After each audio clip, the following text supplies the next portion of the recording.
Bismillahirrahmanirrahim. Assalamualaikum warahmatullahi wabarakatuh.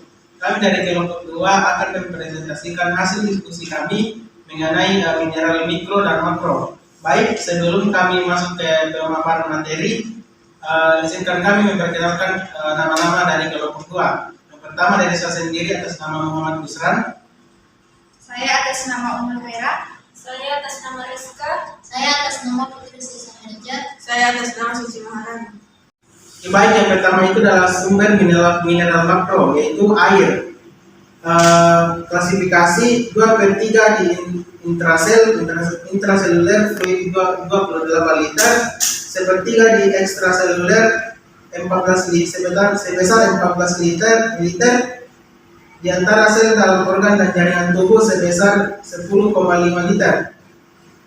Kemudian fungsinya yaitu sebagai pelarut bagi senyawa organik, pelarut bagi senyawa ionik, menjaga keberlangsungan kerja sel, menjaga menstabilkan fungsi organ. Kemudian akibat kelebihan air yaitu pembengkakan, kelemahan dan kram, pembengkakan otak, penyebab penurunan kesadaran dan kematian. Akibat kekurangan air yaitu yang pertama, akibat kekurangan air yang pertama itu 1-5% berat badan, mengakibatkan haus, tidak nyaman, penghematan gerakan, tidak ada selera makan, kulit kering, mudah marah, frekuensi nadi meningkat, dan mual.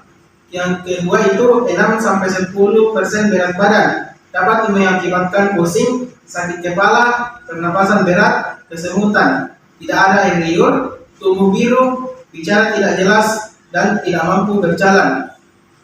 Yang ketiga adalah 11-12% berat badan, dapat mengakibatkan delirium, kebutaan, pembengkakan pada lidah, tidak mampu menelan, tuli, penglihatan terganggu, kulit mati rasa.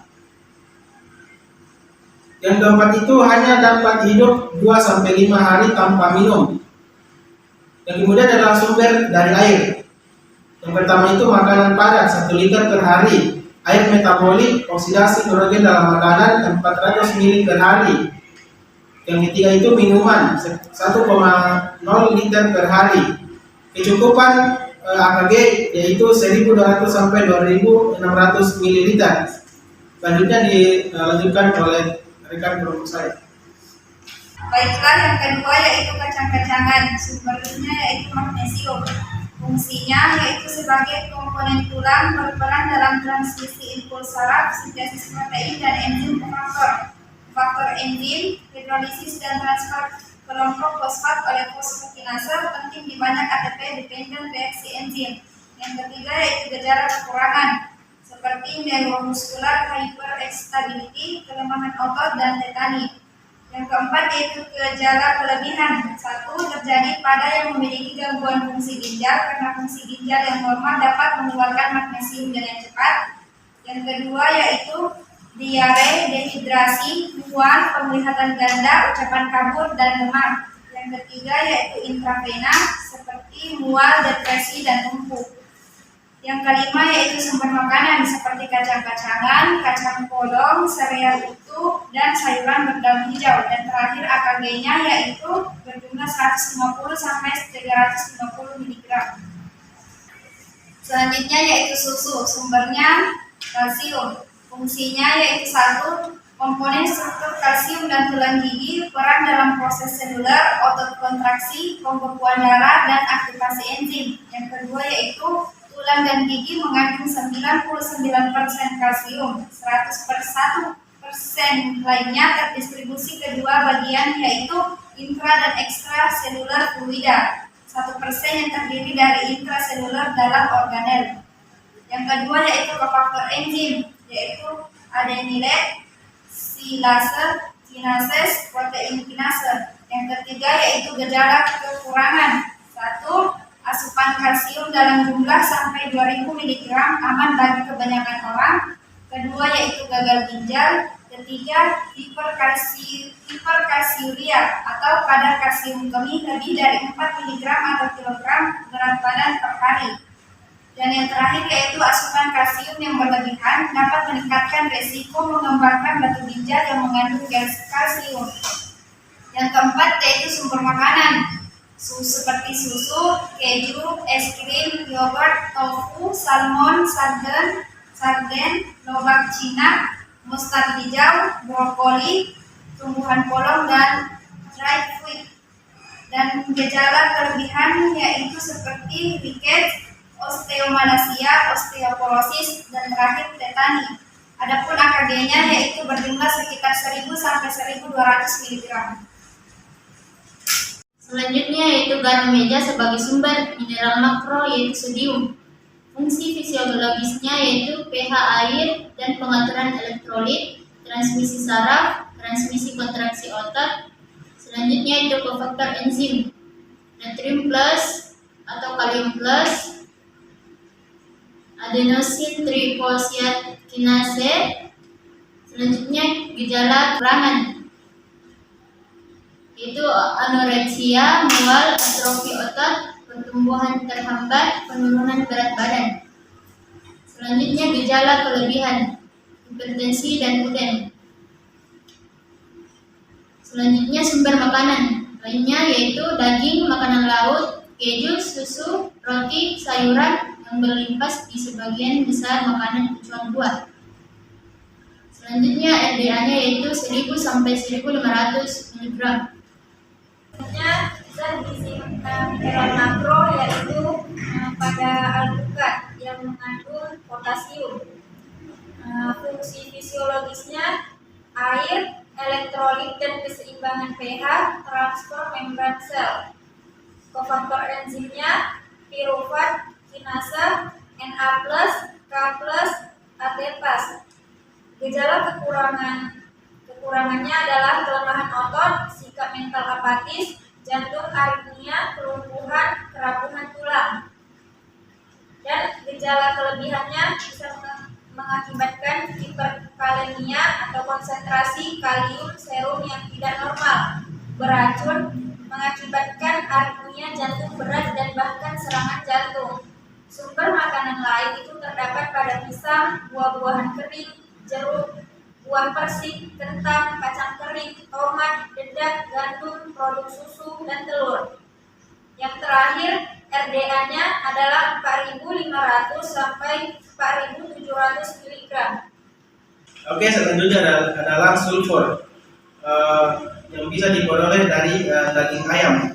Fungsi fisiologisnya yaitu komponen asam amino, asam lipoat, dan 2 vitamin yaitu timin dan biotin. Kemudian gejala akibat kekurangan sulfur yang pertama itu anoreksia, mual, atrofi otot, pertumbuhan terhambat, dan penurunan berat badan. Yang ketiga itu adalah sumber makanan lain dari sulfur. Yang pertama itu protein daging, ikan, telur, susu, keju, kacang polong, dan kacang-kacangan.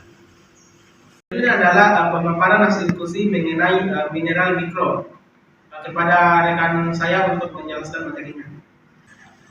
Baik, selanjutnya yaitu hati yang bersumber dari mineral makro, besi. Selanjutnya yaitu hati yang bersumber dari mineral mikro atau besi. Fungsi fisiologis yaitu komponen dari hemoglobin dan mioglobin untuk transportasi O2 dan digunakan dalam sel. Yang kedua, kofaktor enzim, yaitu enzim Hem, katalase, dan sitokrom. Yang ketiga, gejala kekurangan, kelesuan, kelelahan, anemia, palpitasi, sakit lidah, disfagia, dan penurunan resistensi terhadap infeksi. Yang keempat, kelebihan. Yang pertama, hemochromatosis digunakan untuk menunjukkan iron overload atau keracunan yang digabungkan dengan kerusakan jaringan. Yang kedua, hemosiderosis digunakan untuk menunjukkan kelebihan beban besi tanpa kerusakan jaringan. 5 sumber makanan yaitu daging, kerang, tiram, roti, kacang-kacangan, biji-bijian, sayuran berdaun hijau, dan buah-buahan kering. Dan yang terakhir RDA-nya yaitu 12 sampai 26 mikrogram.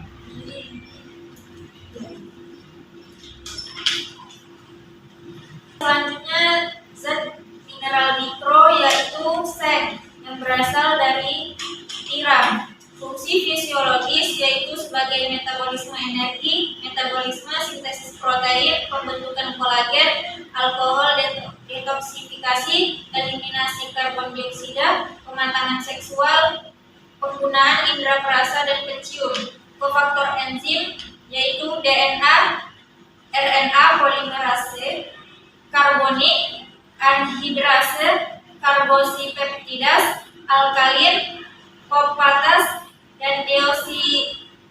Yang selanjutnya adalah kofaktor enzim, DNA dan RNA polimerase, karbonik, anhidras, karbosipeptidas, alkalin, fosfatas. Yang ketiga adalah gejala kekurangan, kurang penyembuhan luka, pertumbuhan di bawah normal, anoreksia, kelainan indera penciuman, perubahan pada rambut, kuku, terbelakang pengembangan sistem reproduksi. Gejala kelebihannya itu tidak ada. Sumber makanan lain terdapat pada gandum, daging sapi, hati, unggas, dan biji-bijian. Sedangkan RDA-nya 10-18 mg. Yang ketiga yaitu mineral mikro terdapat pada garam yaitu iodium. Fungsi fisiologis yaitu sebagai sintesis hormon tiroid. Gejala kekurangan memperbesar kelenjar tiroid, misedema, kreatinisme, peningkatan lemak darah, gluconeogenesis hati, dan ekstraseluler retensi dari NaCl dan H2O. Gejala kelebihan yaitu goiter, sumber makanan lain terdapat pada air garam, makanan hasil laut, biji bunga matahari, jamur, hati, dan telur. Sedangkan RDA-nya 120-150 mikrogram. Itulah tadi pemaparan hasil diskusi kami mengenai mineral makro dan mikro. Saya akhiri, sekian terima kasih. Assalamualaikum warahmatullahi wabarakatuh.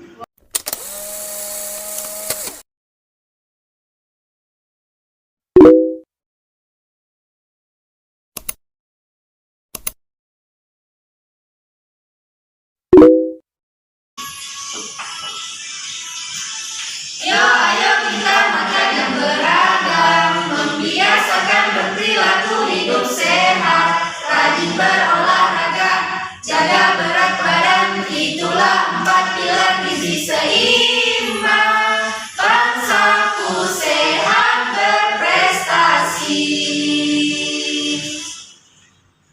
Tahukah kamu kekurangan gizi itu tak baik, tak baik. Tubuh kita mudah terserang berbagai macam penyakit. Protein, karbohidrat, vitamin, mineral, lengkapi gizi keluarga kita. Segala lingkungan bersih, aman, dan sehat untuk kita semua. Yo, ayo kita makan yang beragam, membiasakan berperilaku hidup sehat, rajin berolahraga, jaga berat badan, itulah 4 pilar gizi seimbang. Bangsaku sehat berprestasi.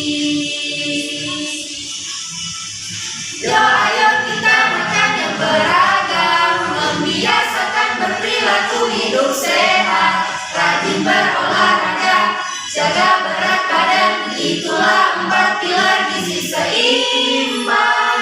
Bangsaku sehat